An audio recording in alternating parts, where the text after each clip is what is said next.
अस्सलाम वालेकुम। आज हम रोज़े के इन अहम उसूलों और मसाइल पर बात करेंगे जो अक्सर हमारे जहनों में आते हैं। तो चलें इस मौजू को तफसील से समझते हैं। तो सबसे बुनियादी सवाल यही उठता है कि रोज़े की हालत में किन चीज़ों से बचना चाहिए और किन की इजाज़त है। ये एक ऐसा सवाल है जिसका जवाब हर रोज़ादार जानना चाहता है और आज हम इसी पर बात करेंगे। सबसे पहले तो उन कामों को देख लेते हैं जिनसे रोज़ा टूट जाता है यानी बातिल हो जाता है। इन उसूलों को समझना बहुत ज़रूरी है ताकि हमारी इबादत ठीक तरह से अदा हो। अच्छा, तो ये हैं वो 9 बुनियादी चीज़ें जिनके बारे में कहा जाता है कि इनसे रोज़ा टूट सकता है। आइए एक एक करके इन सबको समझते हैं ताकि कोई इब्हाम बाकी ना रहे। इनमें से कुछ तो बिल्कुल वाज़े हैं जिनका हम सबको ही पता होता है, जैसे जानबूझकर कुछ भी खाना या पीना, जाहिर है इससे रोज़ा टूट जाएगा।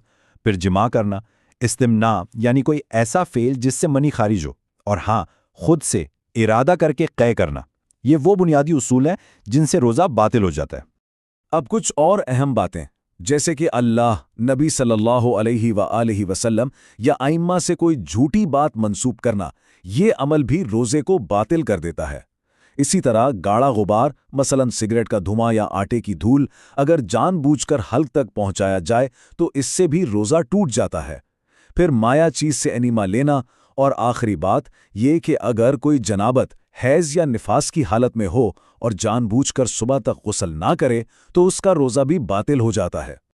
अब एक बहुत ही आम सवाल, और इस पर अक्सर बहस भी होती है कि क्या पानी में पूरा सर डुबोने से रोज़ा टूट जाता है।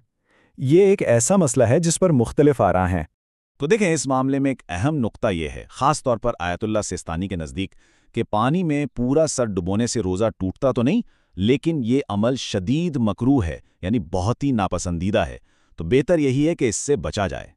चलें अब आगे बढ़ते हैं और रोज़े से मुतालिक कुछ आम गलत फहमियों और मसाइल पर बात करते हैं ताकि मामलात में मज़ीद वजाहत आ सके। अब कुछ ऐसे आम सवालात को देखते हैं जो अक्सर पूछे जाते हैं ताकि ये वाज़े हो जाए कि रोज़े में क्या जायज़ है और क्या नहीं। एक आम सवाल ये है कि अगर रोज़े की हालत में नक्सीर फूट जाए, कोई चोट लग जाए या खून देना पड़े, तो क्या इससे रोज़े पर कोई असर पड़ता है? इसका जवाब बिल्कुल वाज़े है, जी नहीं। इन गैर इरादी या ज़रूरी कामों से रोज़ा बातिल नहीं होता। तो अगर ऐसी कोई सूरत हाल पेश आए तो परेशान होने की ज़रूरत नहीं। अच्छा, ज़ाती सफाई और जीनत के बारे में भी सवालात उठते हैं।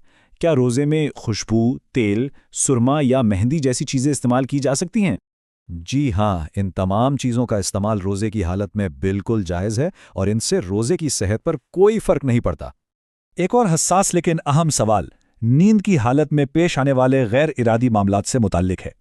अगर सोते हुए एहतलाम हो जाए तो रोज़े का क्या हुक्म है? इस सूरत में भी रोज़ा नहीं टूटता, चूँकि ये एक गैर इरादी अमल है, इसलिए रोज़ा बरकरार रहता है। हाँ, अलबत्ता नमाज अदा करने के लिए गुस्ल करना ज़रूरी होगा। तो अब हम अपनी गुफ्तगू को समेटते हैं। आइए अब तक बयान किए गए तमाम अहम नुकात का एक खुलासा कर लेते हैं ताकि सब कुछ जहन नशीन हो जाए। तो खुलासा यह है कि एक तरफ जानबूझकर खाने पीने या कै करने जैसे आमाल हैं जिनसे परहेज करना है, तो दूसरी तरफ खून देने, खुशबू लगाने या नहाने जैसे काम हैं जिनकी मुकम्मल इजाज़त है।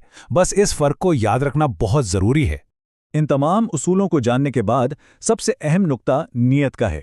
याद रखें, तमाम कवानीन से बढ़कर रोज़े की असल बुनियाद हमारा इरादा है। हर अमल का दारोमदार नीयत पर है और असल मकसद अल्लाह की खुशनुदी हासिल करना है। और आखिर में ये एक सवाल सोचने के लिए छोड़ जाते हैं कि इन जिस्मानी पाबंदियों से आगे बढ़कर रोज़े की असल रूह क्या है। ये सिर्फ भूखा प्यासा रहने का नाम नहीं, बल्कि तकवा और खुद पर काबू पाने की एक मश्क है।